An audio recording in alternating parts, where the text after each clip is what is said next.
Hey guys, I've been wanting to film this for a while because I feel like there's so much information out there about zero waste living, but I do feel like it can be a little bit trickier, especially in certain areas when you are a family and you are wanting to lower your waste and reduce your single-use plastics. So I thought I'd share some of the tips that have worked really well for us as a family. I will say honestly that we still do produce waste, not very much at all. We go through maybe about a small jar's worth of trash every single week. Let's get on with the tips. So many people are really good now at bringing their own reusable grocery bags and shopping bags, but I still see a lot of people that are still using the single-use thin plastic produce bags, and these are super wasteful, and they are just as damaging for ocean life and bird life as regular sized plastic bags. The solution here is to use reusable ones. You can purchase these everywhere now. I prefer organic cotton, but you can make these, if you're a sewer, you can make these out of old pillowcases at home or old sheets. If you do want to get plastic ones, get recycled plastic ones. They're super easy to find, and I'll put links for a bunch of this stuff in the description box below.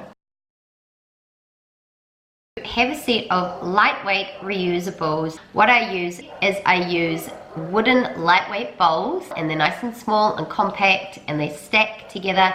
And then I have a set of stainless steel tumblers that all stack inside of each other, and these things pop easily inside my nappy bag. Super simple, super lightweight. Use old jars that you have lying around your house instead of going out and buying new expensive ones. I really love the mason jar, like the ball jars, and I do have some of those, but honestly most of my pantry is full up with old pasta jars and old sauerkraut jars and cashew teas that I've purchased new. You're reusing something that's already there, you're not having to buy something new, so you're saving a bunch of money, and they look fantastic.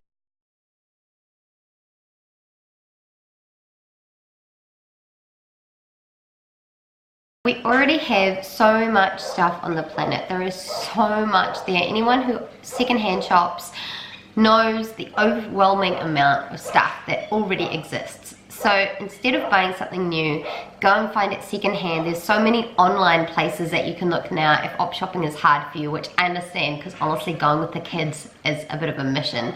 I usually try and just go by myself when Nick is not at work. It's just the best way to purchase. You are buying something that already exists. You're not using up new resources to make something, and it's better for your wallet as well.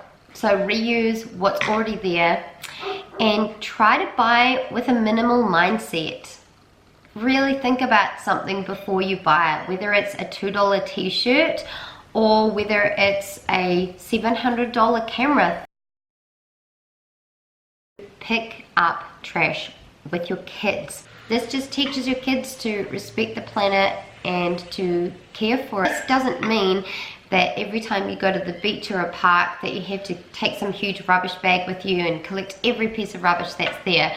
I usually have Ocean in the carrier on me, and so it's not always easy to pick up rubbish, but I might be able to pick up 1 or 2 pieces. And Ocean's now walking, and she actually really loves collecting rubbish herself, and every time she sees rubbish, because she's seen us doing it, she picks it up and she wants to put it into the rubbish bin, and Romeo has been doing this for years.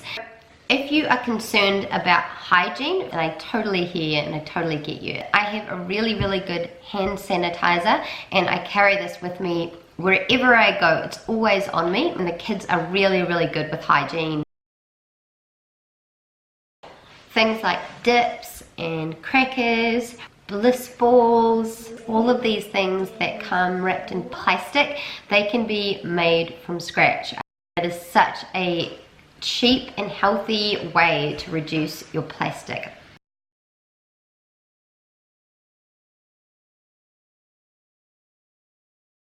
You'll be surprised how many people really support your decision to reduce or avoid disposable plastic as much as possible, and you'll be amazed at how often they have plastic-free options.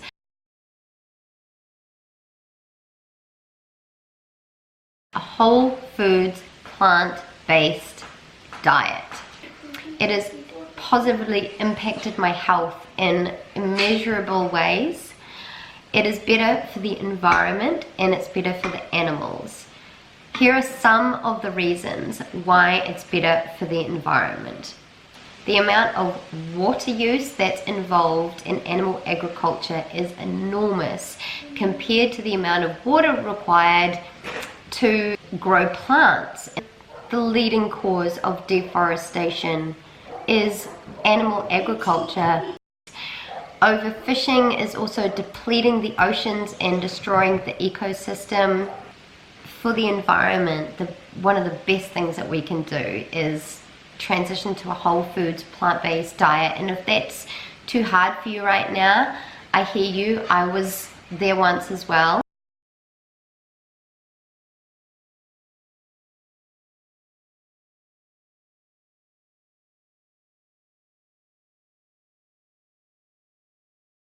But maybe try and eliminate the animal products from your diet one by one.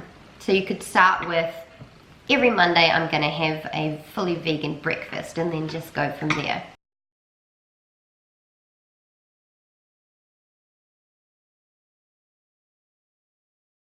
Children are really curious, and they're little sponges of information, and when you explain something to them, they're really curious to learn more about it.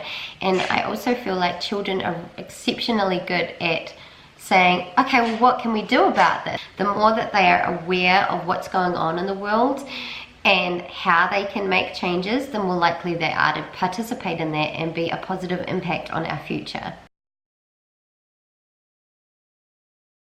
I know it can be really overwhelming. I totally understand it. At times it seems like there are just so many horrible, catastrophic things happening in the world as far as our planet is concerned, and it can feel really scary. There are so many good things happening.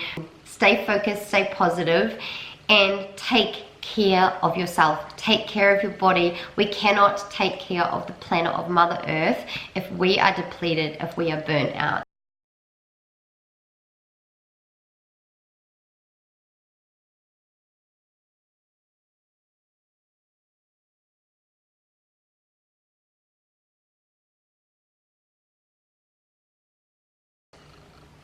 Leave any questions or comments about this that you have below. I love you guys.